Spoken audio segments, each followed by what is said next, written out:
let's make homemade noodles on a weeknight. Easy peasy, right? We have time for that. Okay, so what you're gonna need is 1 egg per serving. So we have 4 people eating tonight, but I'm gonna do 6 servings because we like leftovers. So what I'm gonna do is 6 eggs, and then you need a half a cup of flour per egg. So if I have 6 eggs, I'm gonna use 3 cups of flour. That's it. Let's do it. Okay, so we're gonna start with a clean surface, and we're gonna put all of our flour out onto our surface, and we're gonna make a well in it, which is just like a big hole in the middle, and you'll see me do that here. This is the easiest recipe. You will need more flour than what's in the recipe just to roll out, and you don't want, depending on your egg size, you don't want your noodle dough to be sticky. And I'll show you that here in just a few minutes. But here I'm using farm fresh eggs from our farm. I always, always, always crack farm fresh eggs in a separate bowl. Never have I ever personally had a bad egg, but that's not something that I want to risk. So we're going to put all of our eggs into the middle of the well, and we're going to try to build up these sides so it doesn't collapse on us. But this last egg, I jumped in a little bit too hard and it collapses anyway. So you can also do this in a bowl and then just put your dough out onto a floured surface. Would probably, make a lot less mess. But, we're here for it. We're planning our food. And this is just a little bit of extra added love. So you're just going to mix this all together. We want all of our egg and flour mixture to be totally combined. And we're going to work this until we it is a dough ball that is no longer sticky. It's going to take some time.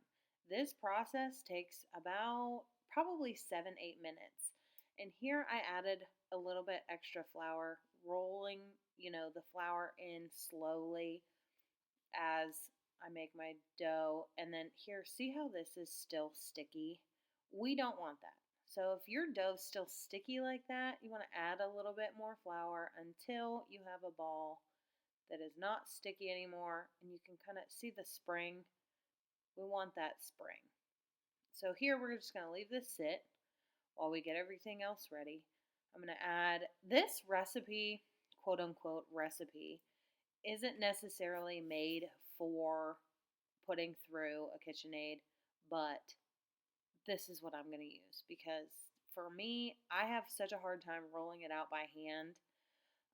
I would rather run it through my KitchenAid. You do have to add a little bit more flour, but we take care of that on the back end whenever we add our salt to our water, which that is a trick and a must-have that I'll show you here in a minute. So I'm just going to put more flour on both sides of this, roll this out, push it out with my hands, roll it out a little bit, and then we're going to start, I'm going to cut it in half, and then we're going to start running it through our KitchenAid processor. I'll link the attachments down in the comments section that I use, but this is not a KitchenAid brand. It's an off-brand, a little bit cheaper, a little bit more affordable. It has the egg noodle cutter, and it also has a spaghetti noodle cutter in this kit that I use.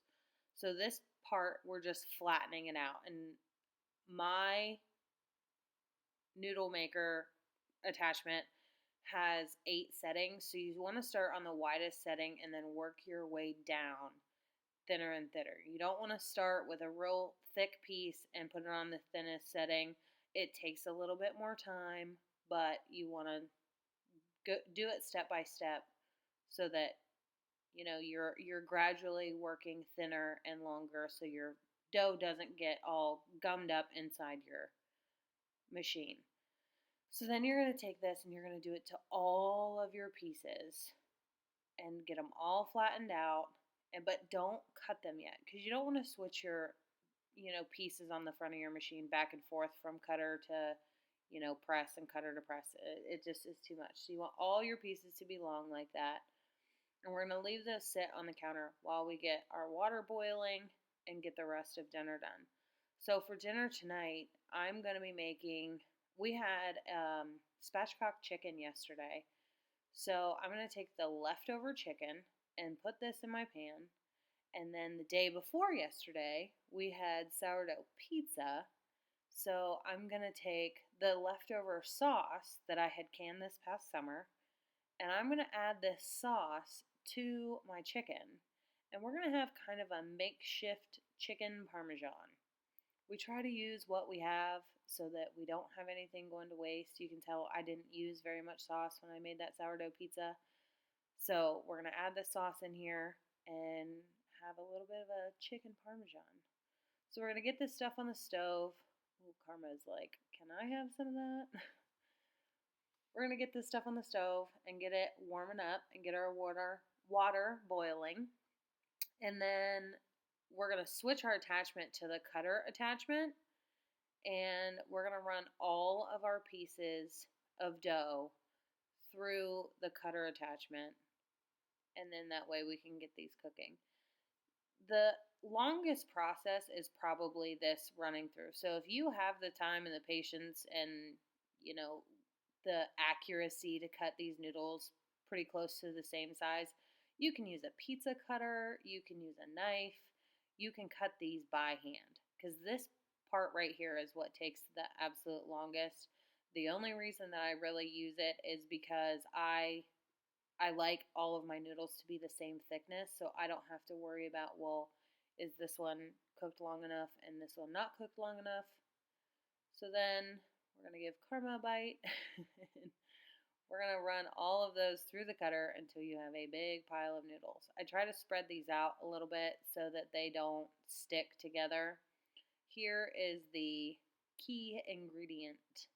You want to add salt to your water that you're boiling your noodles in, because that is very important. If not, you're going to have very, very starchy noodles. And then you just put them in. And there's going to be a lot of excess flour on them. That's okay. We're good with that. The salt will take care of that flour. You're not going to have starchy noodles. They're going to be very eggy and delicious. So then if I can find a spatula that I like, we're going to mix these up a little bit. And I try to pull up on it just so I can make sure that nothing's sticking together. These only take about 2 minutes to cook. And then we're done. Look at those. Those are absolutely delicious. These are the noodles that we're going to be having for Thanksgiving as well. I'm just going to make extra servings. And now that we know, 1 egg per serving, so I'll see how many people are coming and go from there. So we're going to plate this up. I add my chicken on top and a little bit extra sauce. And I don't have Parmesan cheese, but I do have mozzarella cheese. So we're just going to grate some fresh mozzarella on top of this, because I don't buy shredded cheese. We shred our own cheese. And this is absolutely delicious. The juices are literally dripping off of the plate. So good. I hope you guys try this recipe, and thank you guys so much for learning with us, and we will see you next time.